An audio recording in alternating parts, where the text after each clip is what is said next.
Macam kita tengok jawatan, itu semua tu bunga-bunga. Bunga memang nampak indah, benda tu nampak indah. Kita dulu cakap, dan kalau dapat kojo pembantu takbir, dan dapat kojo pembantu takbir ni, ya Allah, dia nak baik kenduri. Cukuplah, syukurlah. Ada kawan-kawan cakap, masa sebelum dapat kojo tu, kawan-kawan cakap, kau tak nak kau, nanti boleh naik pangkat tu. Dan dapat tu pun dah untung. Dapat jawatan, masuk dalam, wah, Alhamdulillah. Lepas setahun, tiba-tiba buka satu jawatan atas sikit pada pembantu takbir, iaitu pembantu takbir kanan. Saya pun tak faham kenapa kanan kiri ni. Kanan lah, kanan tu lagi tinggi daripada tu. Wahal kanan sebelah kan, tak tahu kenapa kan. Dah keluar jawatan tu, kau tak nak, kau boleh ni, nampak? Dah mula terbayang tu bunga-bunga tadi tu, dia nampak cantik. Wah, dan kalau kau ajar ni bagus ni. Bila dia terpedaya, dia tak sabar. Kalau dia sabar, dia cakap apa? Ada rezeki adalah semuanya ketentuan Allah Subhanahu Wa Taala. Macam tu. Dia relax ya dia. Dapat peluang dia sip orang, hantar interview dia pun jawab. Kalau macam mana peluang awak ni rasa? Terpulanglah tuan, kalau ada rezeki saya terima, kalau tak ada saya pun tak kecil hati. Macam tu cakap dia. Kali tak dapat pun ambil channel. Alhamdulillah. Siapa yang dapat? Kawan kau tak dapat? Alhamdulillah rezeki dia. Kan senang hati. Ini tak, dia dah terbayang dah kalau dan jadi ketua, dan tak ada duduk kat meja ni dah, dalam bilik dan duduk. Dia dah terbayang.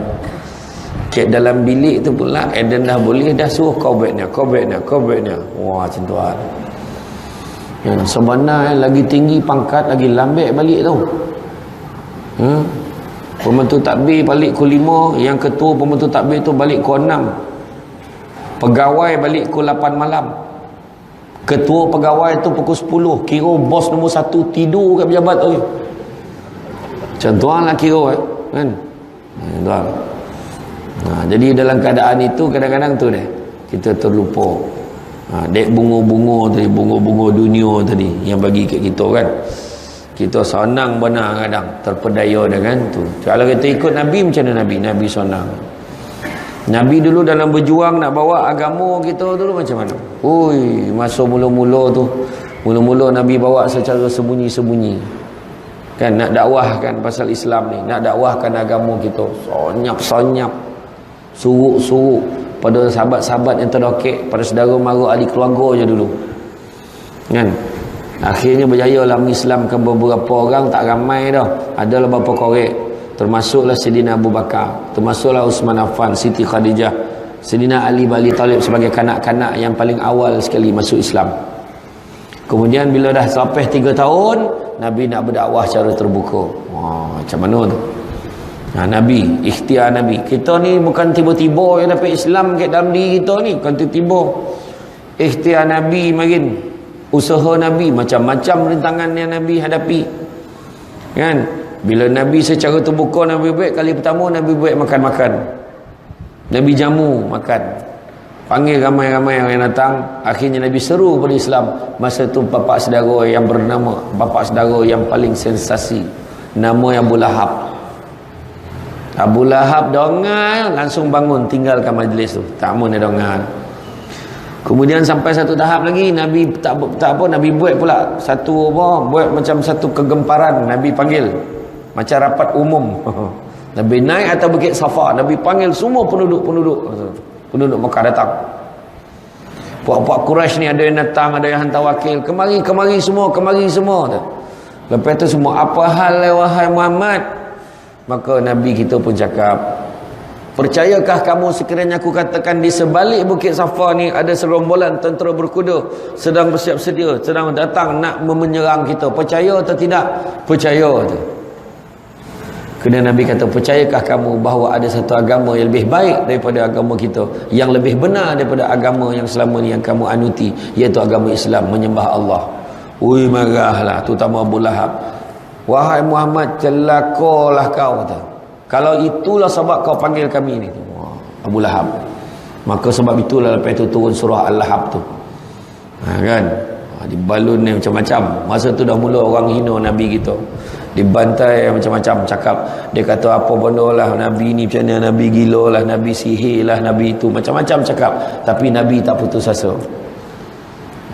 Nabi tetap berdakwah, Nabi tetap sampaikan. Orang kafir Quraisy ni, puak kafir Quraisy ni, dia tak kisah, dia tak peduli pasal Nabi nak sebarkan Islam.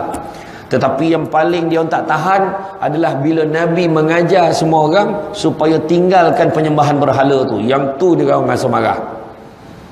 Nak sebar Islam, sebarlah, tapi tang suruh berhenti menyembah berhala tu, mereka rasa tergugat sikit.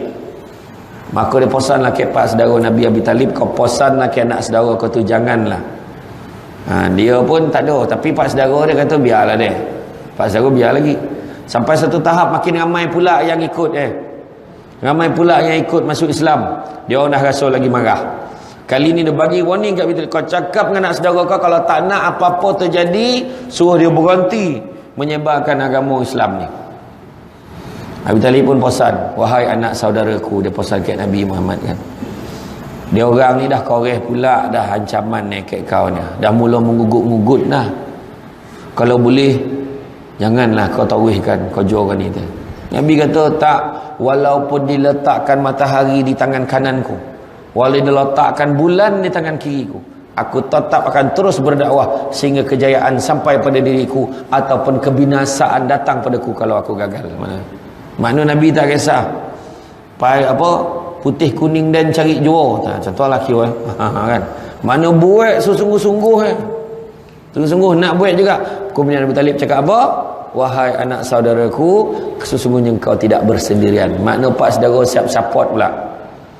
Wah, lagi geram. So macam mana nak buat? Kali ni dia apa? Kali ni puak kafir Quraisy dah geram. Tak apa, kita runding pula. Dia nak berunding pula dengan Nabi. Dah tu tak jalan, nak berunding dengan Nabi pula.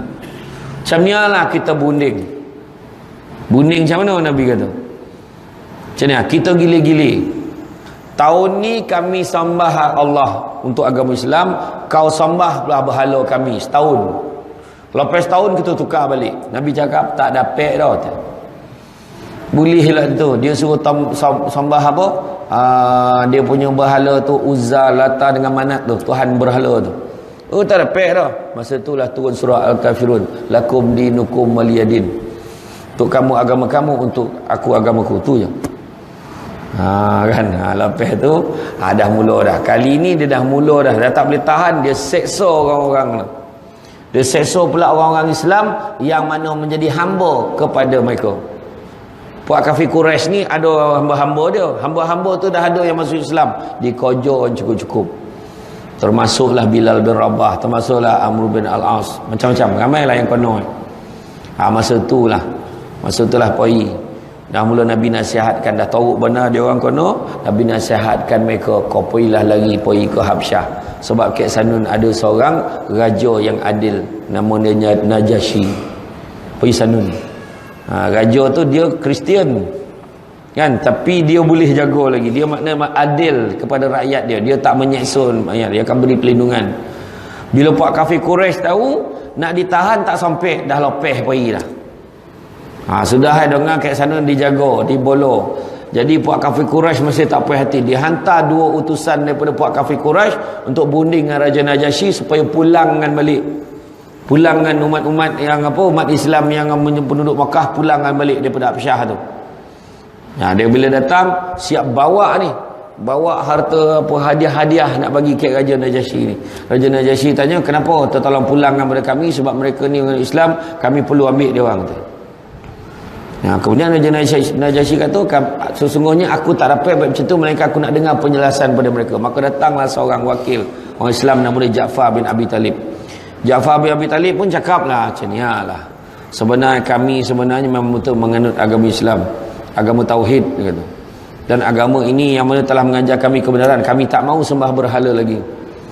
Yang mana kami di sana kami diseksa, kami dibunuh, kami dibuat macam-macam oleh puak kafir Quraisy.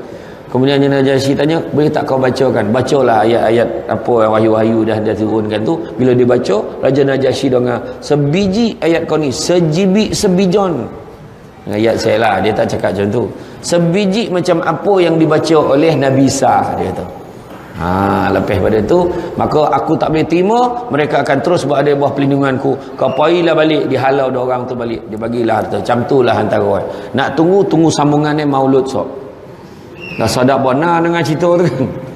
Mengangur-ngangur dengan, tapi bukan tu cerita.